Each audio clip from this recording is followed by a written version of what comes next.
Over the last 30 years, there have been thousands of reported sightings of unidentified flying objects over the British Isles. You think I'm bloody daft, but this is a UFO. In the summer of 2008, reports of flying saucers and other crafts were capturing the headlines again. Over the years, numerous eyewitnesses, including military personnel, police officers, and experienced airline pilots have testified to seeing strange lights in the sky and other mysterious phenomena. 12 o'clock, very bright yellow. It's the brightest light I've ever seen in my life. Many of these UFO sightings remain unexplained to this day. But what or who were they? Could they really be evidence of extraterrestrial life? Yeah, it's a strange, small red light. Weird.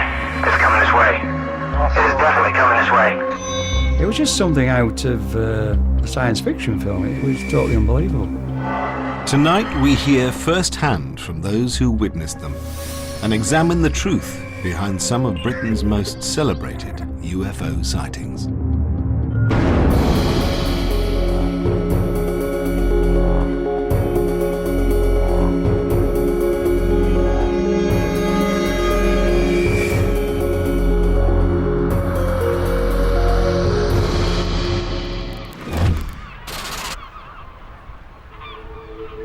In April 2007, the airspace above the Channel Island of Alderney played host to one of the more unusual British UFO sightings.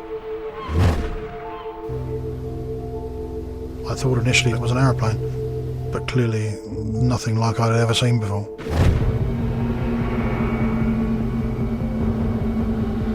I saw a single lozenge-shaped light below us. I didn't see any outline to the shape because the light was so bright. I was in the front looking at it through binoculars. Pretty scary.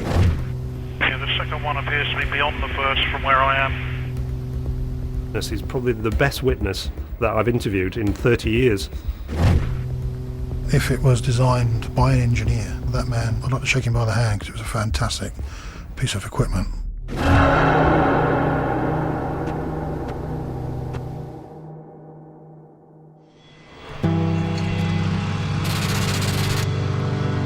On April the 23rd, 2007, Captain Ray Bowyer was making a routine passenger flight from the south coast to the Channel Islands.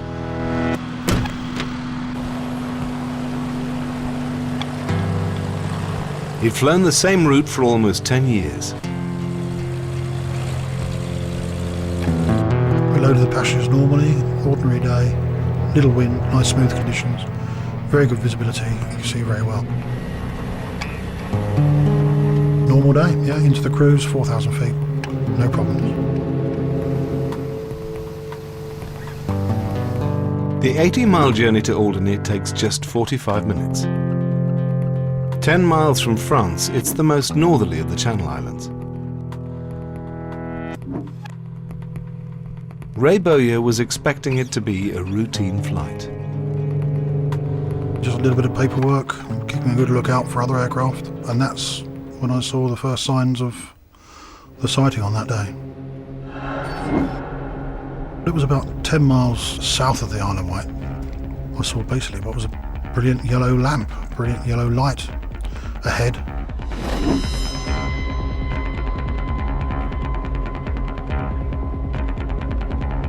Sometimes these are reflections from the ground, and in fact I could see even from that distance that Guernsey was immediately behind that light. So I presumed at the very first sight that it was a reflection of the sun on a greenhouse. Looked at it for a moment, then expected it not to be there next time I looked back at it. This didn't go away. It wasn't a couple of moments, it was a minute and then a couple of minutes. And I thought, that's strange. That's very different to anything that I've seen previously. It wasn't a reflection, it was an emission of light. And I thought, well, better have a look at this. And that's when I picked up my binoculars that I always carry.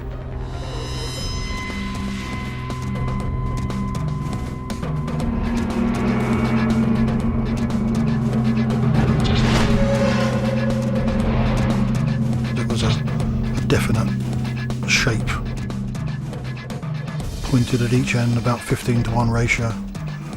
Brilliant yellow and a dark band about 2/3 away along from left to right. Don't forget I'm looking at it through between 7 and 10 times magnification to normal eyesight. I could see exactly very quickly and quite plainly that it was nothing like an aeroplane that I'd ever seen before. I actually had to take my glasses off and lift them up just to make sure that it wasn't a reflection from behind or something like that, just to ensure that I was seeing what I was seeing.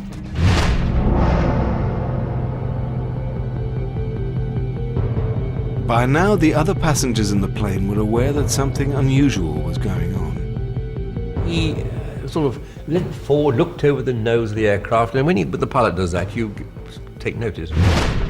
Kate and John Russell fly regularly between their home in Alderney and the mainland. I thought, okay, there's something unusual going on here. Kate then drew my attention to what was going on. Then he got out his binoculars and stared out through the windscreen at that. Never happened before. I didn't want them to get scared or frightened. You know, we run a professional outfit. You don't want them to be worried about anything really. However, I didn't want to turn back. Ray Bowyer's immediate thought was to radio air traffic control in Jersey. Number 544, Jersey. Alan 544, Zone, pass message. The controller guiding the plane into Alderney was Paul Kelly. On that flight, there's very little to communicate to Ray. It's not normal for someone to suddenly start up a conversation on the RT. This is the actual air traffic control recording of the flight. 12 o'clock for the next. Roger, I've got a very bright object, so it didn't say how far, extremely bright. Do you have any traffic, can't really say how far, but by 12 o'clock level? He was reasonably calm, albeit I could detect he was a bit uncertain about something. No known traffic at all in your 12 o'clock. Whilst air traffic control were trying to locate the sighting, Ray Bowyer was more concerned with avoiding a potential collision. By now he'd been heading towards what he believed was a solid object for almost 4 minutes. My emotions at that time was simply, what is it? Is it coming towards me or us in the aeroplane? What's it up to?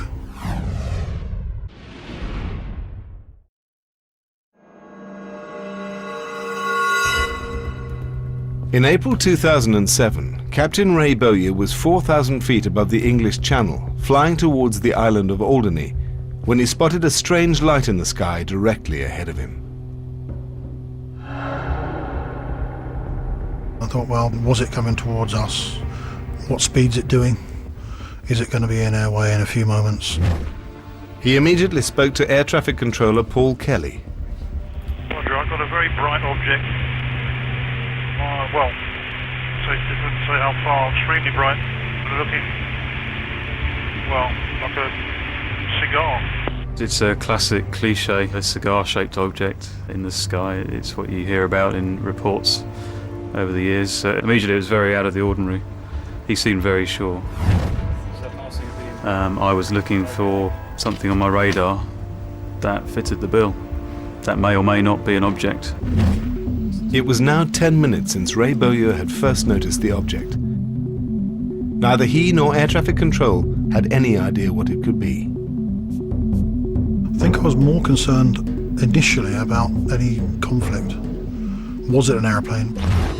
Even with 20 years of flying experience to his name, Ray Bowyer wasn't sure he could believe what he was seeing. For a second opinion, he turned to the passenger sitting behind him. I suggested to him, would you like to have a look and see what you can see? And straight away he said, yeah, I can see this. And about that time, he said, there's another one.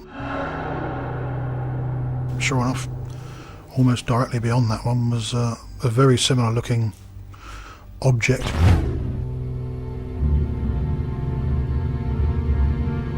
People further down the fuselage were looking out to see what we were looking at. I sort of leant forward to look round the people in front and saw an orange lozenge-shaped light. It was at that point, when he had tipped the nose of the plane down, that I noticed two very, very bright lights. I didn't see any outline to the shape because the light was so bright. You know, if you look at a headlight at night, you don't see the edges of the light. You just see the center of the light and then a diffused glow. Yeah, the second one appears to be beyond the first from where I am. It's exactly the same. It's got a gap. It's a cylindrical object, very bright yellow, and there's a gap in the light about 2/3 the way along it. I gave the air traffic controller that it was probably the size of a Boeing 737, thinking that it was about 5 or 10 miles away. But it would have appeared that from first sighting it was about 55 miles away. So that must have given it a massive size, really. Very, very large indeed. And with that possibility of it being up to perhaps a mile across, you've got to worry for the safety of an aeroplane which is the size of a postage stamp in comparison. You know. 544, any more information on that aircraft, please? Despite what Ray Bowyer and his passengers said they were seeing, air traffic controller Paul Kelly could see no evidence of anything in the air. 544, negative, nothing at all in your 12 o'clock for the next 40 miles or so. There was nothing I could determine on the radar that was unusual. Air traffic initially were fairly dismissive, but of course my sightings were dead ahead. There's definitely something there. The objects you were describing were very bright, quite large, and you'd think very obvious, so you would think that other pilots, perhaps in the area, would be able to see the objects. Although Paul Kelly could see nothing on his radar, Ray Bowyer was still convinced that what he was seeing was a solid object. Traffic into Alderney reported seeing some unidentified. Jersey 912 Golf, anything down that traffic is about 18 miles ahead of you. Very bright yellow emitting light. Jersey Blended 832. Kelly radioed the other aircraft under his control, asking if anyone could see the unidentified object. We've got something about 8 o'clock resembling the description. Around about a similar range to Alderney from us now. The moment when another pilot said he could see something in the vicinity of Alderney, it really it did make it much more interesting. A call came in from a pilot corroborating the sighting. The objects had now been in sight for nearly 12 minutes. Ray Bowyer was concerned about getting his passengers onto the ground safely. A-line 544, Roger, would you like to send? Please, I better go down, I think. It was getting to that point where I was pleased to descend and get on the ground. Despite the mysterious encounter, flight GR554 landed on time and on schedule at Alderney Airport. When we landed, Ray turned around and said that he had seen something extraordinary, something he hadn't seen in his 20 years or so of flying, and he was quite obviously disturbed by the experience. The girl there who works as a crewing, Lucia, she said, you look like you've seen a ghost, you look pale. I said, well, I'm not sure if it's a ghost or not, but it was certainly something odd.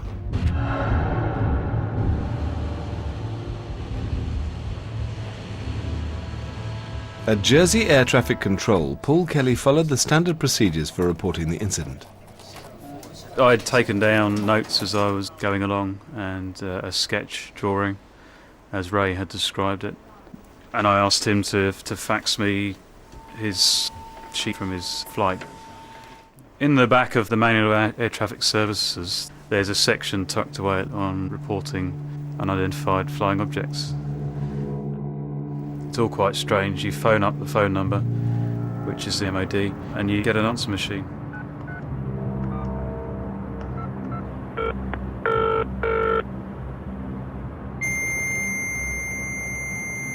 Paul Kelly faxed his report to the MOD and awaited developments.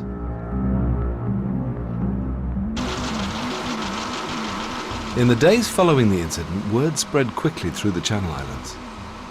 Local Guernsey journalist Joel de Wolfson first heard the story from a contact in Alderney. He followed his lead and got in touch with Ray Bowyer. I got the feeling that Ray was worried initially about it being you know, all we need pilots as little green aliens are coming to visit Guernsey, and damage his reputation because of it. But the headlines took both Ray Bowyer and the sighting seriously. Ray's a very honest, straight down the line kind of guy. The MOD were investigating it, so it added weight to the story straight away. The story was soon taken up by the national media.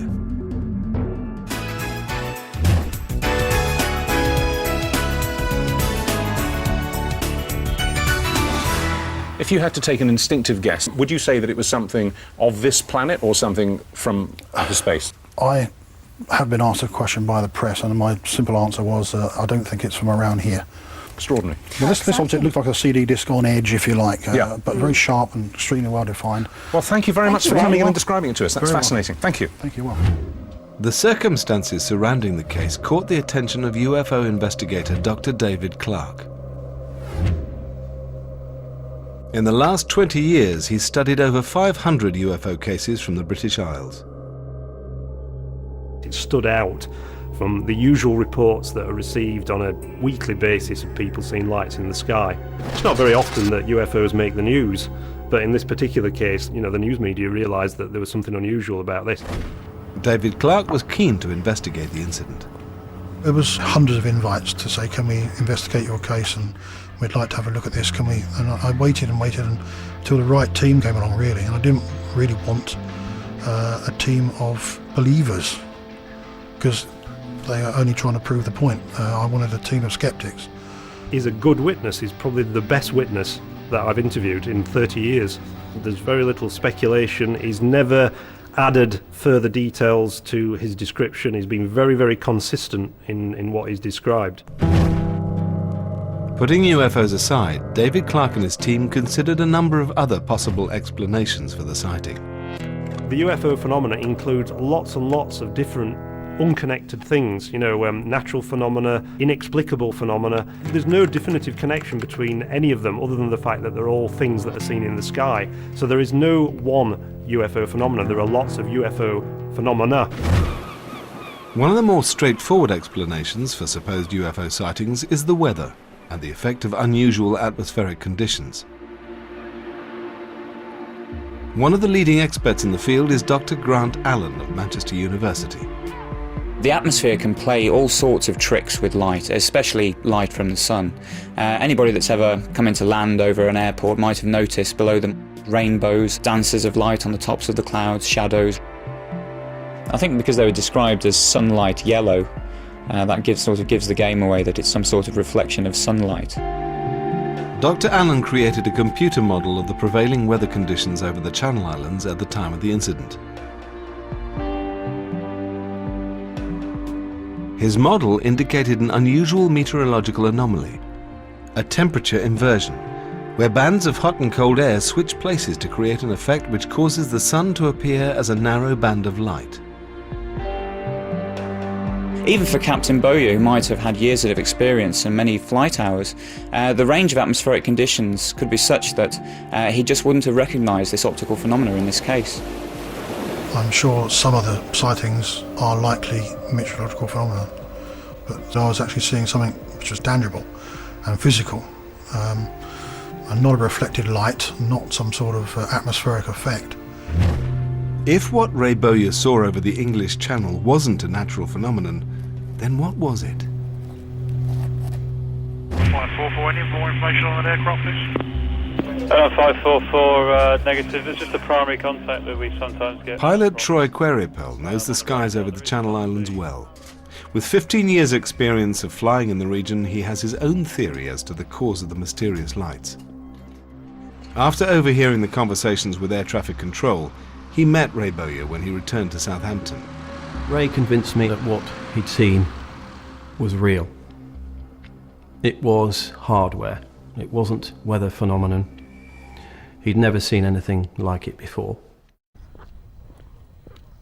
My theory was that it could be military activity. About 15 miles to the west of Guernsey, there's military controlled danger zones. These zones are restricted airspace and can only be entered with the express permission of the Ministry of Defence. Nick Pope worked on the MOD's UFO desk for 3 years. The UK air defence region, which goes out in some cases for hundreds of miles into the seas surrounding Britain, contains a number of areas where military exercises take place. You'll also, in some of these areas, see more exotic things going on in terms of the testing of prototype aircraft and unmanned aerial vehicles. There are things flying around, maybe not operational, but certainly in prototype stage, that you won't see for 10 or even 15 years. A very good example is the stealth fighter. This was publicly declared in 1988 during the Panama campaign to oust General Noriega. Now, it's a matter of record now that, of course, the stealth fighter had been operational and before that had been flying in prototype sense for many, many years, probably even back in the 70s. Could a military test aircraft have been responsible for Ray Bowyer's sighting? As part of his investigation, David Clarke followed up all the leads that might explain the Alderney sighting. He contacted the Ministry of Defence and obtained a copy of their report on the case.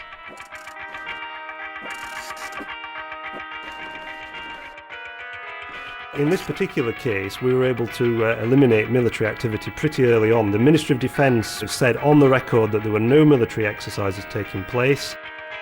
For Ray Bowyer, it confirmed his own theory as to what he'd seen. I believe it was nothing like any airplane. I've seen some strange sort of development type aircraft over the years. The Flying Wing, the Vulcan type airplane, various German experimental aircraft, but nothing like this, nothing that emitted a brilliant yellow light, and it wasn't a reflection, it was an emission of light.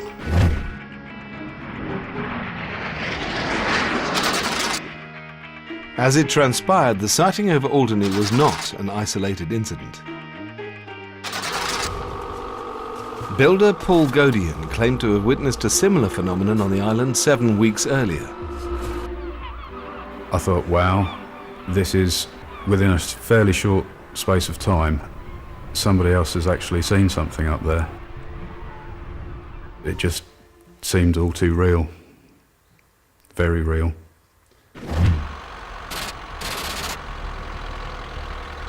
Paul Godian was alone on the northern tip of the island just before dawn. I like the walk in the morning. It's a nice part of the island, and I do that every day.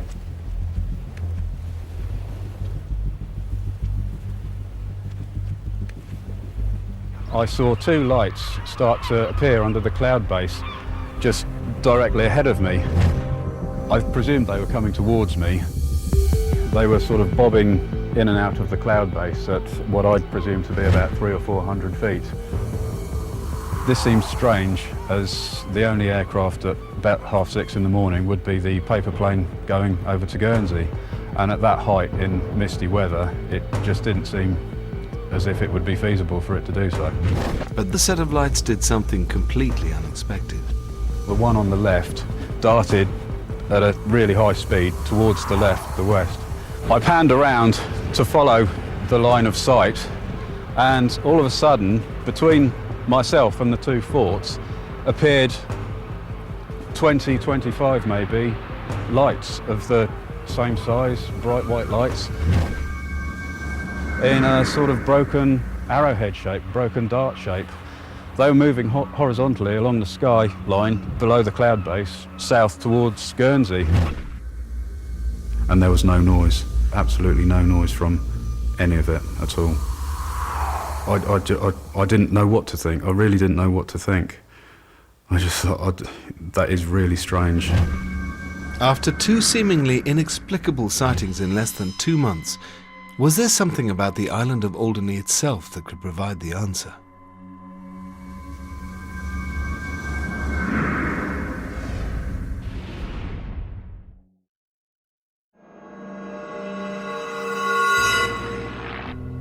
On April the 23rd, 2007, two bright lights were reported in the sky above the Channel Island of Alderney.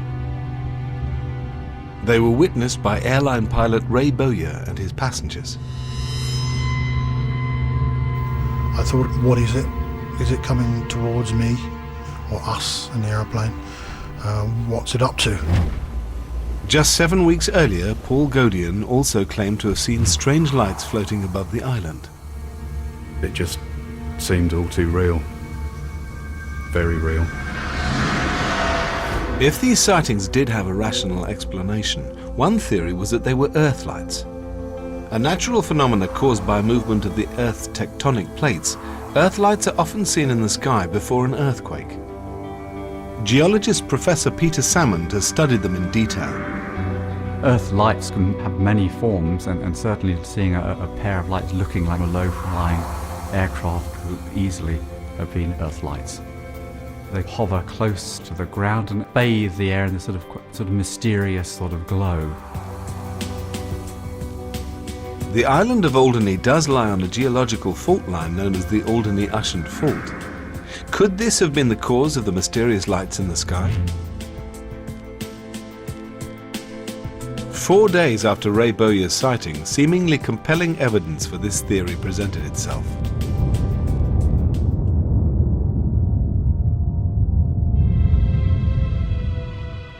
The Kent coastline suffered the largest earthquake in the region for 50 years.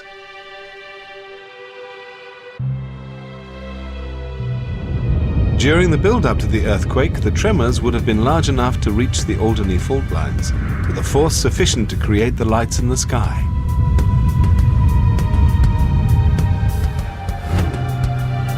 But one thing makes the theory unlikely to explain the events of April the 23rd. We wouldn't expect to see Earth lights with a large body of water present. Our understanding is you need to have a discharge from the Earth through an earthquake fault into the atmosphere.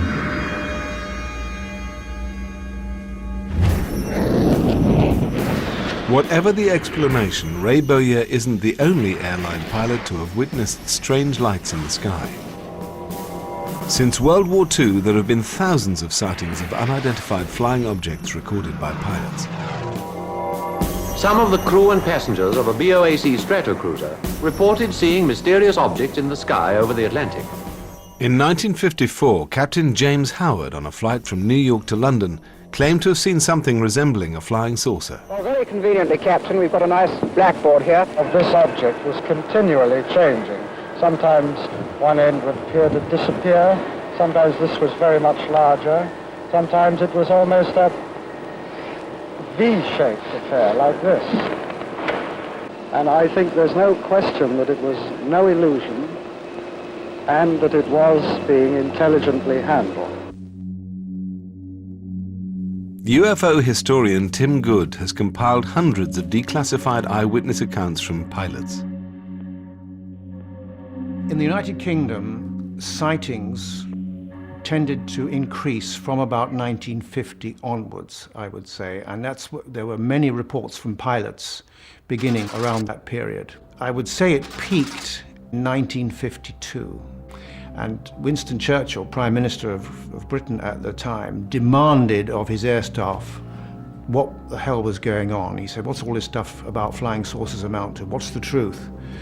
And in a few weeks they came back to him and said, Prime Minister, don't worry, it's all been dealt with. We've been in touch with our American counterparts in intelligence, and all the unexplained sightings have been explained, and there's nothing to it at all. The response of Churchill's air staff was designed to end investigations into UFOs. But despite official denial that such objects existed, sightings by pilots continued. In October 1954, Flight Lieutenant James Salandin was flying a Gloucester Meteor out of RAF North Weald in Essex.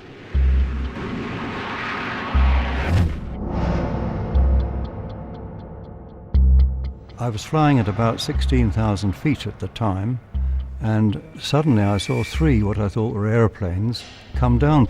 And when they were, must have been about 800 or 900 yards away, the first two peeled off to the left. A gold spherical object and a silver one, with buns on top and bun below, No flames, no portholes, no nothing.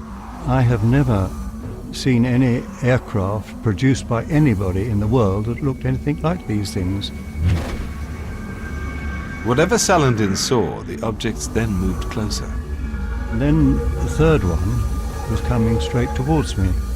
I suppose he'd probably be about 300 to 400 yards away, so it's quite a clear picture. Couldn't have been anything else. And when he got to that distance, he went off to the same to follow his two buddies. I tried to follow after the third one, but it was impossible. The thing was so quick. The closing speed between us was about 900 to 1,000 miles an hour. I shall remember it to my dying day. What they were, I don't know. Where they came from, I don't know.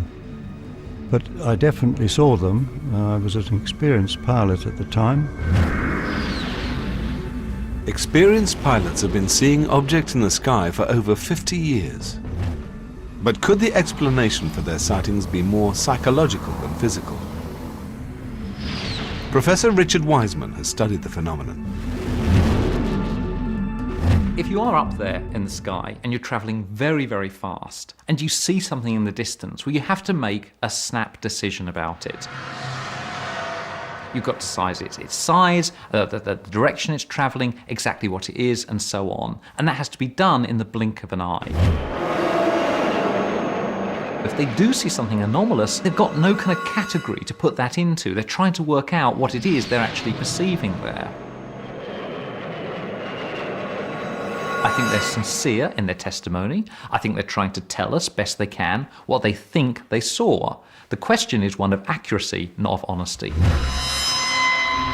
But what of Ray Bowyer's experience above Alderney in April 2007? The lights he saw in front of his plane for a period of some 12 minutes were also witnessed by several of his passengers. He probably saw it for something like a quarter of an hour. We probably saw it for a matter of minutes. The size of it, almost impossible to say. It wasn't a clearly defined edge to it. So you have no real idea as to where the center core is and how much you're actually seeing.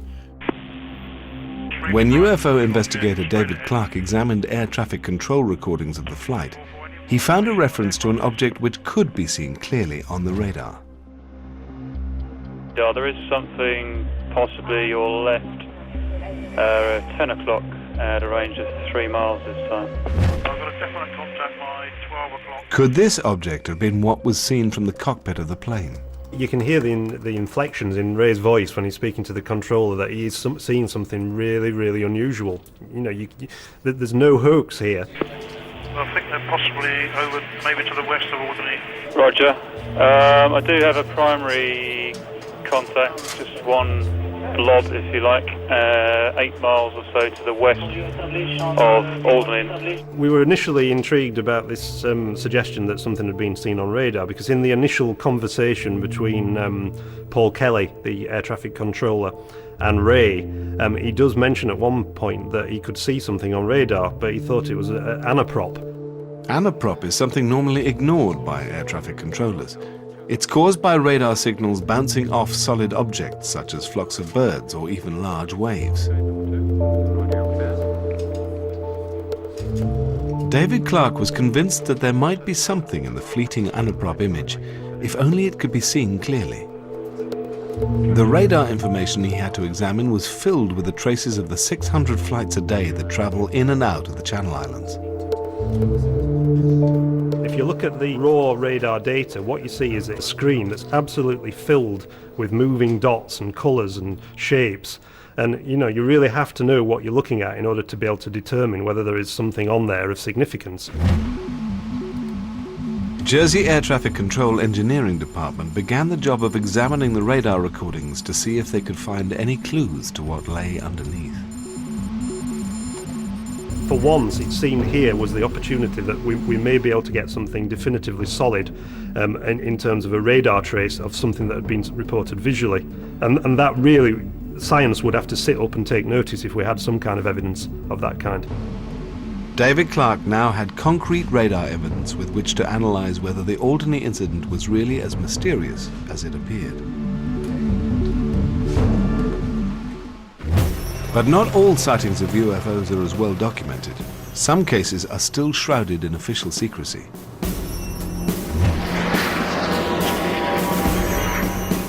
On April the 21st, 1971, Wing Commander Alan Turner was supervising air traffic controller at RAF Sockley in Hampshire. He's never spoken publicly about his experience before. I was sitting at the desk, just twiddling the thumbs. All of a sudden the coordinator said, "What is that?" To the east of Salisbury Plain were, at that point, 2 radar returns, they're called blips. They were travelling in a southeasterly direction, and a third appeared, a fourth appeared, a fifth, a sixth appeared, all from the same spot. Very, very unusual indeed. What is this? It doesn't obey any of the known rules. Turner examined the blips on his screen and concluded that the only thing that could have been moving at that speed was the most advanced fighter of the day, the Lightning. But the sheer number of aircraft indicated was simply unbelievable. It was so unusual, people just looked at it and said, "What is going on?" We're talking 30, 35 aircraft. No air defence commander in his right mind would get the entire Lightning force at one location. He'd have absolutely nothing left with which to defend the United Kingdom air defence region. You could cut the air with a knife. It became electric rapidly. People were more than surprised. Alan Turner decided to dispatch an RAF bomber to investigate. I kept asking the pilot, "Are you visual?" And then he said, the voice sounded quite jittery, "I don't know what that was." It was a quarter of a mile away, climbing like the clappers, and we saw it on radar. We did not see it visually. And the radar within the plane was not the only one that picked up this event. There were 7 technically different radars, all seeing exactly the same thing.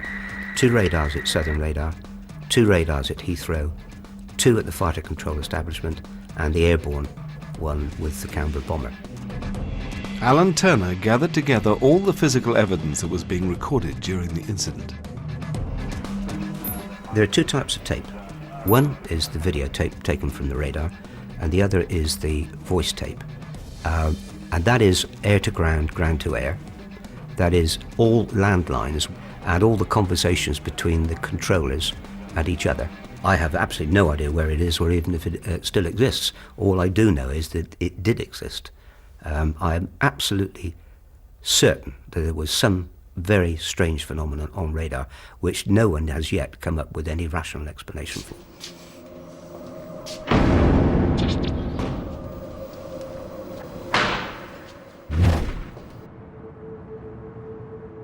Over 30 years later, the evidence of Alan Turner's encounter has still to be released into the public domain.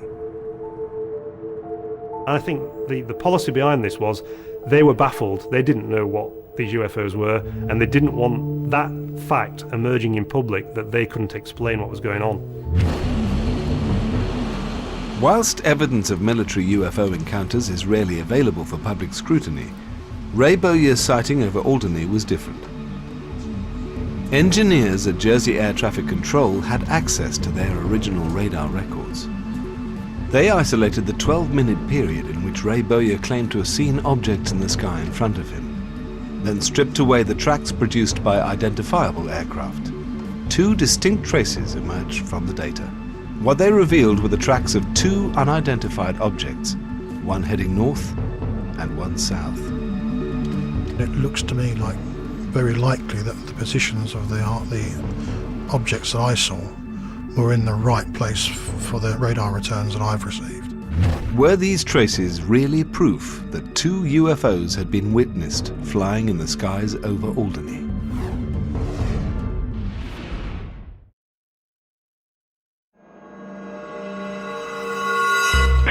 One appears to be beyond the first from where I am. In April 2007, pilot Ray Bowyer witnessed 2 unidentified objects over the Channel Islands. It was a definite shape, pointed at each end, about 15-to-1 ratio, brilliant yellow and a dark band about 2/3 away along from left to right. I think they're possibly over, maybe to the west of Alderney. Roger. I do have a... UFO investigator David Clark studied the available documentary evidence, 8 miles or so to the west of... paying particular attention to the data provided by air traffic control. Possibly be the second one furthest out that I can see. You really have to know what you're looking at in order to be able to determine whether there is something on there of significance. And a lot of the returns on that screen can be eliminated. When engineers stripped away identifiable air traffic, radar revealed 2 slow-moving objects which seemed to fit the paths of the mysterious lights seen by Ray Bowyer. Now Ray, when he saw those returns, initially made a connection that possibly that was the UFO he'd seen. They would appear to be in exactly the right position at the right time. They both appeared for about 55 minutes at one point, travelled in different directions away from each other, and then both appeared to disappear after 55 minutes. But David Clark was not convinced. He felt the traces could have been caused by radar bouncing off objects on the sea below, so he studied the schedules for the passenger ferries that moved between the islands. We know from reconstructing the route taken by the ferry that it would have been in that general area at precisely that time, or certainly around that time. So I think it's far more likely that one of those prominent tracks is a ferry. With a seemingly rational explanation for at least one of the radar images, this line of inquiry was closed.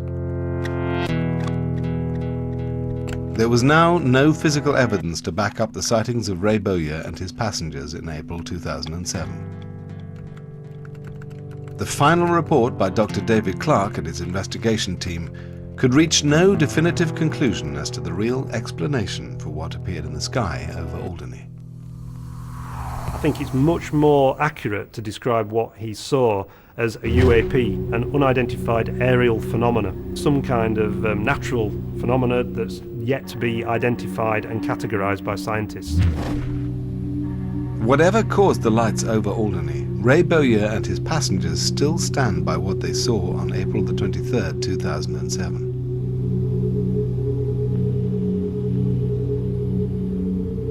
I was a bit disappointed that they hadn't found a solution, because it now hangs in the air with all the other hundreds of cases. It isn't until later on you realise that somebody like Ray is regarding it as something quite out of the ordinary, then you begin to wish that you paid more attention. I hope we live long enough to know the explanation. I have to confess now, every time we get in a plane, I keep wondering, are we going to see the lights? As for Captain Ray Bowyer, he wasn't the first pilot to spot something unexplained in British airspace, and it's unlikely he'll be the last. I kept asking the pilot, "Are you visual?" He sounded shaken. There was clearly something which he did not understand and couldn't explain, any more than we could. The description I've given you was quite true. I shall remember it to my dying day. If it was designed by an engineer, that man, I'd like to shake him by the hand, because it was a fantastic piece of equipment, if that's what it was. I can't really go much further than to say what I've said all along, is that this thing's not from around here.